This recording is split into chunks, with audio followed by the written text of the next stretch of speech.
नमस्कार दर्शक बंधु आपण मानक मो चैनल को स्वागत। दर्शक बंधु चलित वर्ष मे मास 26 तारिख रे सावित्री अमावास्या पड़िबा को जाउअछि। एही दिन सत्यवान सावित्री को पूजा करा जाए। ता सहित लक्ष्मी नारायण एवं शिव पार्वती को मध्य पूजा करा जाए। दर्शक बंधु ज्येष्ठ मासर अमावास्या तिथि को सावित्री व्रत रूपे पालन करा जाए। स्त्री लोक माने निज स्वामीर दीर्घायु कामना करी एही व्रत को बड़ आनंद उत्साह सहित पालन करिथांती। एही दिन लक्ष्मी नारायण एवं शिव पार्वती को सत्यवान सावित्री रूपे पूजा करा जाइथाय। जदि एही पवित्र दिन रे जदि आपनकु एही भली 10टी संकेत मध्यरु कौनसी भी गोटिए संकेत मिले तेबे जानी रखंतु आपनकर पूजा संपूर्ण होईछि एवं आपनक घरे सुख समृद्धि आसीबाको जाउअछि। आपनक घरे माँ लक्ष्मी प्रसन्न होइछंती, तेणु माँ लक्ष्मी आपनक घर को आसीबाकु जाउछंती। तेबे दर्शक बंधु चलंतु जानिबा सेही संकेत गुड़िक विषय रे। ता पूर्वरु आपण मानकु अनुरोध भिडियोटी को शेष पर्यंत देखंतु एवं आम चैनल को सब्सक्राइब करंतु एवं कमेंट सेक्शन रे जय माँ लक्ष्मी निश्चय लिखंतु। दर्शक बंधु धनवान हेबा पूर्वरु प्रकृति देइथाय एही संकेत। दर्शक बंधु वस्तुशास्त्र रे अनुसारे जेउ व्यक्ति निकट भविष्यत रे धनवान हेबाकु जाउछंती तांकु मिलिथाय एही 10टी संकेत। एही संकेत गुड़िक जदि मिलुछि तेबे बुझी जांतु जे आपण जीवन रे किछि ना किछि बड़ हेबाकु जाउअछि। माँ लक्ष्मी स्वयं आपणक घरे विराजमान हेबाकु जाउछंती।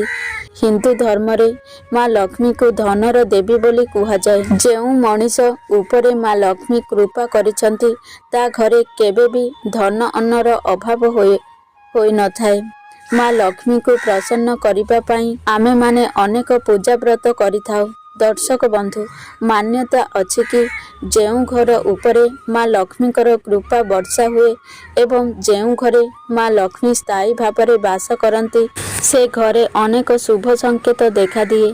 सेही संकेत गुड़िक मनुष्य को धनवान हेबा पूर्वरु मिलिथाए। कौन कौन से संकेत जहा धनवान हेबा पूर्वरु मिलिथाए। प्रथम हेउची हाथर पापुली कुंडई हेबा। ज्योतिष शास्त्र अनुसारे जदि पुरुष लोकर डाहाण हाथर पापुली एवं स्त्री लोकर बाम हाथर पापुली कुंडाई हुए तेबे एहाकु एक शुभ संकेत मना जाए।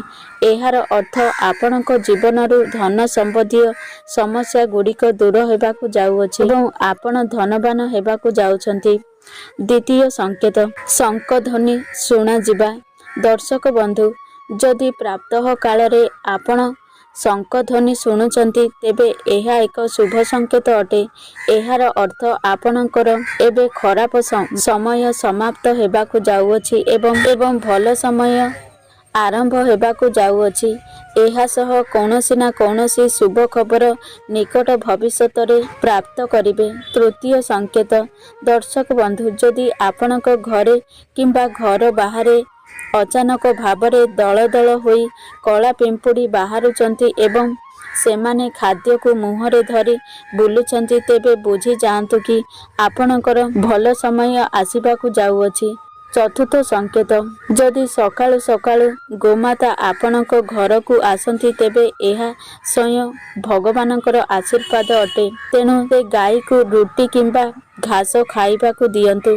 एहार अर्थ आपणक उपरे माँ लक्ष्मी प्रसन्न अछंती। पंचम संकेत जदि हठात आपणक घरर गछ गुड़िक अधिक सबुज एवं छन छनिया होई बढ़िबाकु लागे तेबे बुझी जांतु जे आपणक घरे धन धान्य रे पूरिबाकु जाउअछि।